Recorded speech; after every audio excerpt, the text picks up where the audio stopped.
Hola, bienvenidos to this week's Tarot Talk. I'm Auri Solares, and we're going to be discussing the transits taking place between May the 4th through to the 10th. This week leads up to Mother's Day. Regardless of where you're from, themes of the Earth Goddess, the Mother, women, feminine energy, identity, sex, gender are in the collective, very pronounced. Taurus season brings that to light, but recent events as well have brought them to the forefront.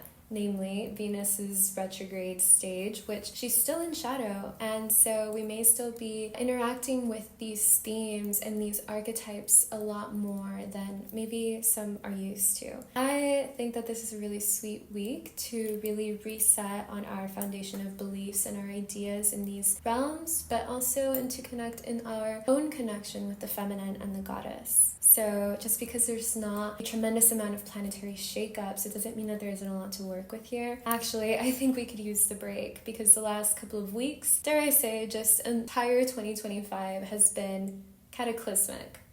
We can use a bit of stillness. And so this week offers that. We start off on Sunday the 4th with Pluto stationing retrograde in Aquario. Now, unless you have personal planets in the early degrees of Aquarius, or any planets in Aquarius really, you probably won't notice this super significantly. Mostly you can expect that out in the world there will be revisions and a reevaluation of our developments within tech and AI. If you work in tech or have AI really built into your life at this point, then there might just be something here that you are reevaluating or revisiting. But Pluto is such a slow-moving planet, it's probably not going to show up on Sunday. It's something that's going to unfold over time. On a world stage level, though, that is where we might see these themes a lot more pronounced and in our face. So with Pluto also dealing with power structures, transformation, control dynamics, revolution, and the people, especially in Aquario, there could also be something that the collective is revisiting around these themes, maybe to gather more information before moving forward. And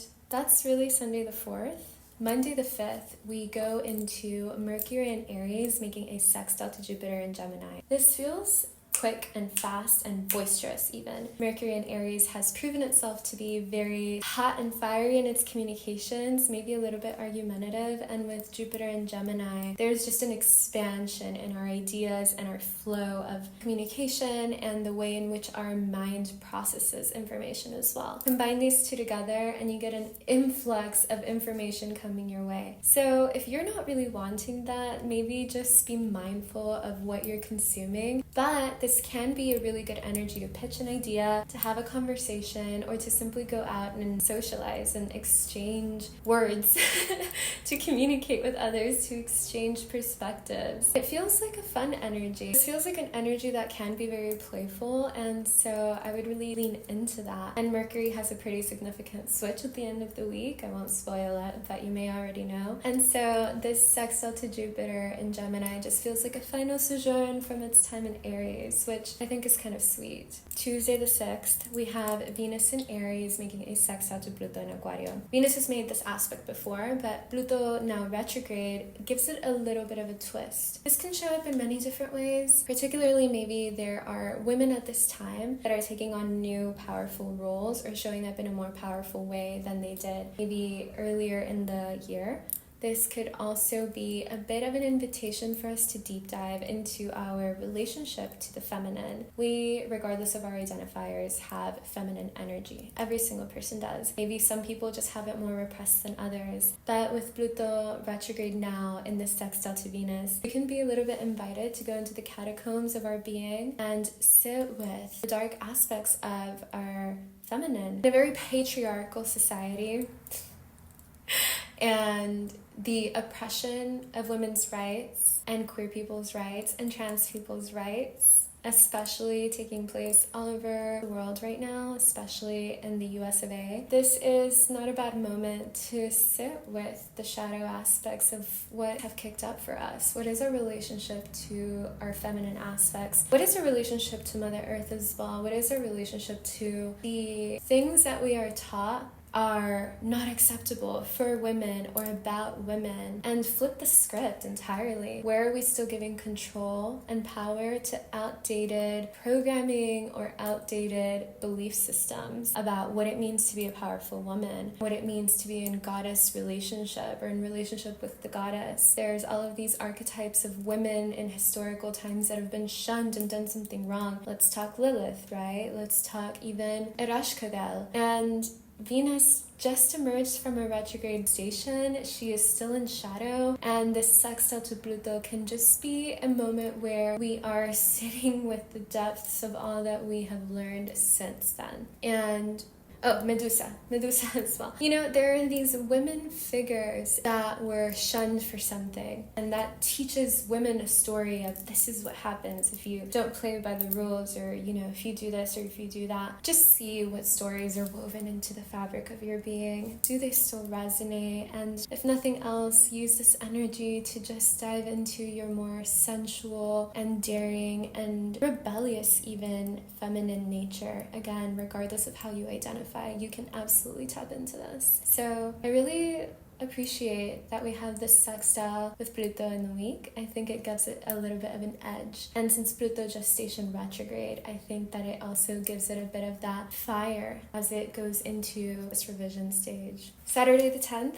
happy Mother's Day. And if you do not have a mother archetype figure in your life, then happy second Earth Day, because the Earth is our mother. If Mother's Day is a challenging time of the year for you, then don't by any means think that you cannot engage in nurturing and sourcing yourself with the earth. The earth is here and so available for us to work with her. Mercury goes into Taurus, so it feels very apt and very timely. Our communications have perhaps been really fast and fiery and sharp and cutting, with Mercury having been in Aries for this time. So with Mercury in Tauro, our conversations are going to take on a much more grounded, deliberate, even slow pace. And Mercury in Tauro is very much interested in anything having to do with pleasure, the senses, what grounds us, what helps us feel safe and stable. And so, ruled by Venus still in Aries, there could be a bit of a combative tone to this Mercury in Tauro. So just something to be mindful of. We did just have the Taurus new moon, we're in Taurus season, and so Mercury gets a little bit of this more earthy energy coming into play, and we may again notice more conversations around climate change, climate activism, and the earth overall. And it's happening on Mother's Day, and Taurus is a feminine sign, so I want you to sit with that. And what conversations are you having around the feminine or with the feminine archetypes in your life, which are again women identifying peoples, trans people, queer folk. And that's the week. So it's very heady.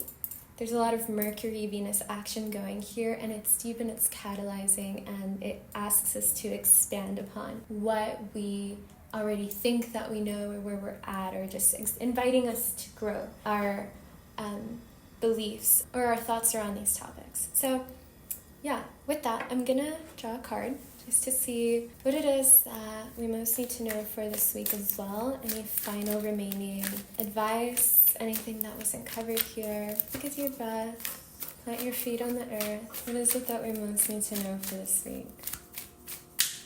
Bismillah. Okay, thank you. We have the Queen of Wands.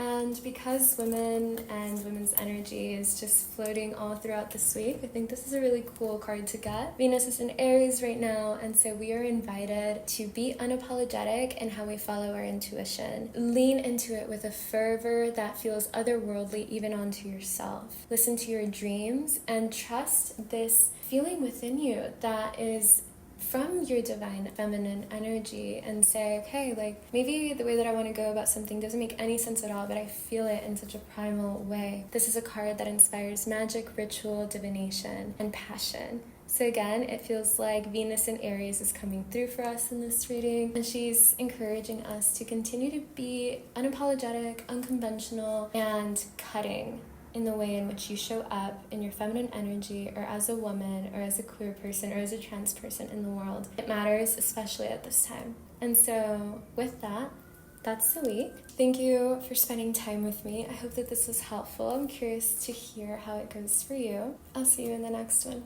Take care.